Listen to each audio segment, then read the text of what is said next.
Aloha, Namaste. Welcome to this channel.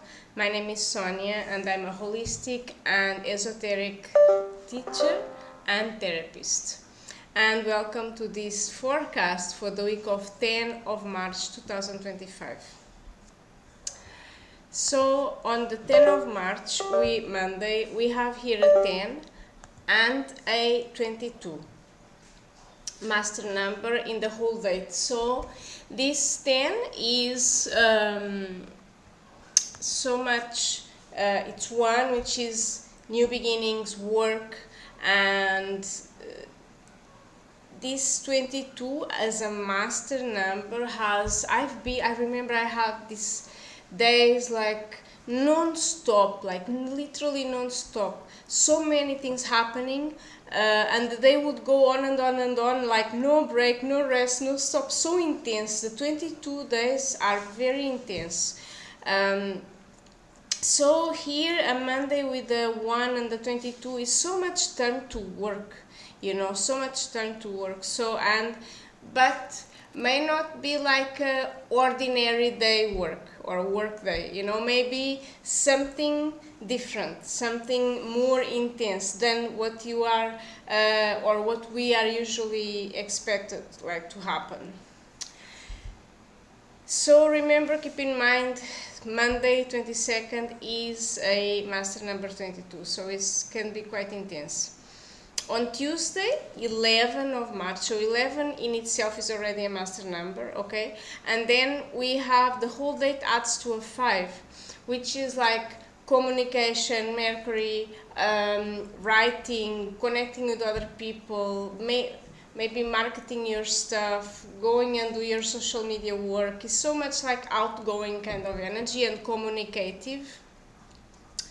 And as you have here the 11 setting the tone as on the day, it's like you can channel, messages, insights, communication, writings, talks, videos, it's a really good day for this, It's has the tone of channeling, as there is a master number, and then the communication, so can be really good for this, as well as to meet with other people.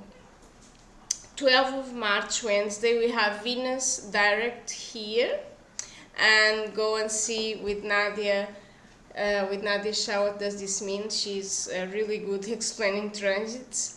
And then we have a 6 in the whole date, and the 3, because 12 is 3 numerology. So you have a 3 and a 6 this day. 3 and 6 is like creativity. It's a really good day to put, and especially Venus goes direct here, so it's like such a good day to put your creative juices just coming out, just do your stuff, do your craft, do your creative things, and also connecting with other people, having meetings. If you have work meetings to schedule or friends meetings, it's a good day for this, as well as Tuesday. And then we are just one day before the full moon, so the intensity starts to build up here. And on the 13th, Thursday, is full moon, 13th of March. So full moon, blood moon, lunar eclipse in Virgo. We have an eclipse this week, yes. So, and 13, which is like, I consider this a special day, as I have been saying this in other videos, and 7 is the whole date in a full moon. My God, this is a lot. Full moon with the eclipse is already intense in itself. Now with the 7, this magic number, this karmic number sometimes too. So things to do here, like anything in spiritual or esoteric practices,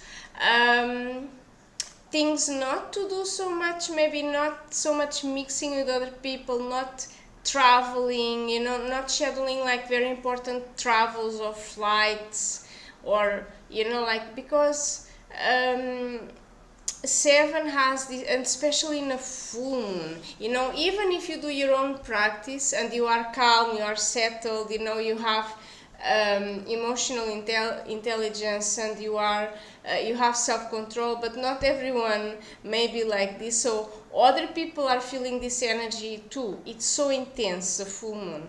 And then with the 7, it can create clashes between people. It can bring situations out of your hand, like you were not expecting. It brings unexpected situations, not planned situations, and oftentimes not very nice, not very easy to deal either, things that are out of your control. So this is a day like I wouldn't go too much. I mean, obviously you can go out, you can go to the park, to the beach, to the nature, but it's not that day to socialize so much, unless you are in a deep talk with someone. That may be very meaningful, because 7 is a very spiritual number, but not for very important things as like travels and this kind of things where you have to go out, you are out of your environment and you are out of your comfort zone. This is not very much a day for that. And then I recommend for you to go to see what does it mean, full moon, blood moon, and lunar eclipse in Virgo. See what is, because the moon nodes just changed in January, so now the eclipses energy will shift for the next 1.5 years as the nodes and the moon nodes changed from to Pisces and Virgo. So now the vibe it will be different. So see what does this mean. You can see with your favorite astrologer, otherwise I recommend with Nadia, is one of my favorite astrologers, Nadia Shah. And then Friday 14, a day after the full moon, and this intensity is still there, very present. 14 is a 5, and then the whole date adds to an 8. 5 and 8. 8 is work, work, work. Structuring, schedule, is the boss mind, is the management and structuring and planning, and grounding your ideas into earth, make them real. 8 is a very, if we give an element to 8, is earth.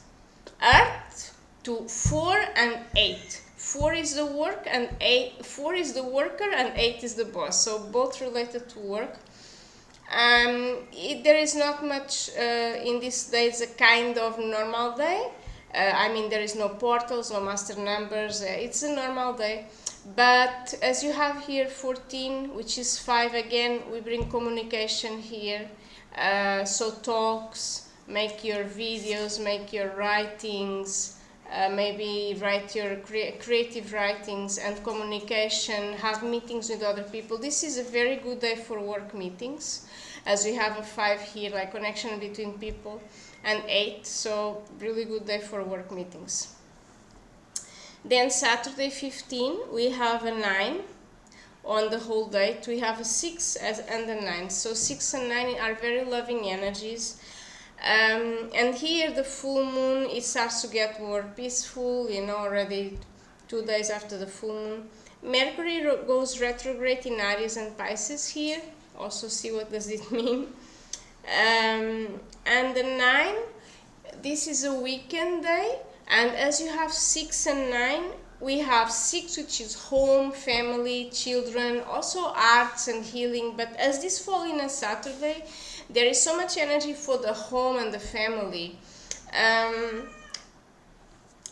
In these 2 days, between Saturday and Sunday, Saturday would be the best day for you to go out and about with your loved ones, either your partner, your best friend, your children, your family.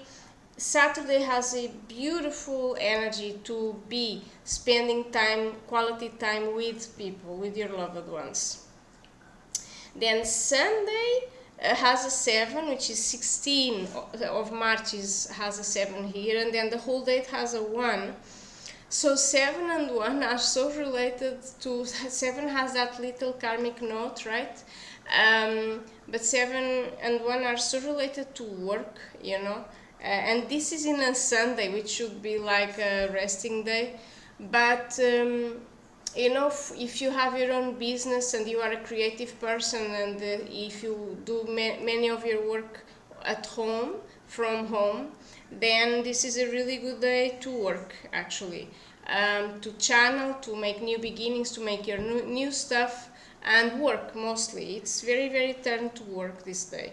Doesn't mean, that's why I say Saturday is better to spend quality time with your loved ones. And if you want, if you don't work Sunday, then, or if you don't do any creative, if you work for other people and enterprises, you know, corporates, maybe you would choose this day to look after your house, you know, do the cleaning, the cooking.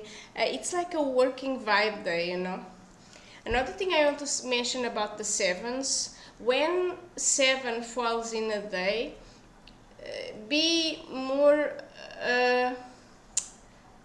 aware of your emotions and other people's emotions, because this is a day when fights can happen, or not just fights, but maybe someone talks with you very strongly, or you talk with someone very strongly, you know. It's like that kind of vibe can happen. This is part of that karmic kind of vibe of the 7.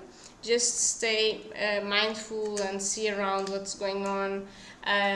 Yourself have emotional intelligence in case if your children, for example, or your partner is unsettled with you, or it's like talking in a high tone, or like have a kind of explosion even with you, or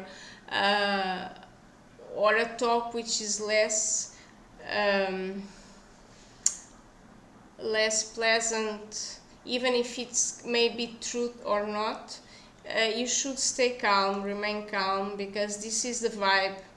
It's that energy. So just remain calm, listen everything what you have to listen. For example, if you have teenagers at home, the teenagers go through so strong hormonal changes.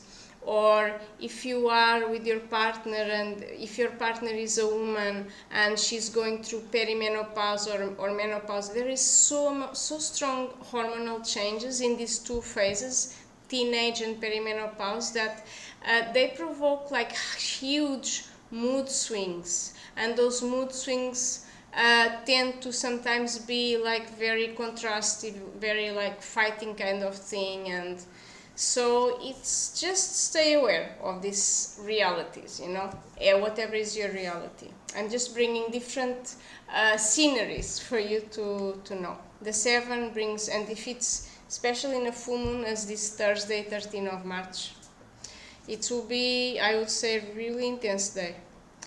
So that's it for this week. Thank you for watching this video.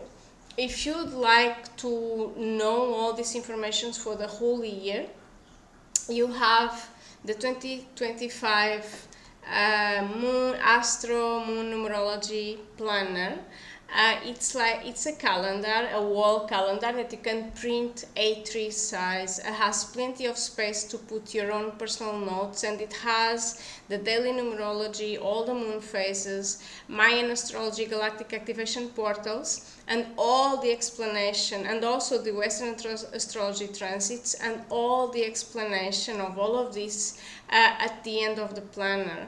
So you know, and you can better plan your days and your events and your meetings and your loving time with loved ones. So thank you so much for watching. Namaste. Sayonara.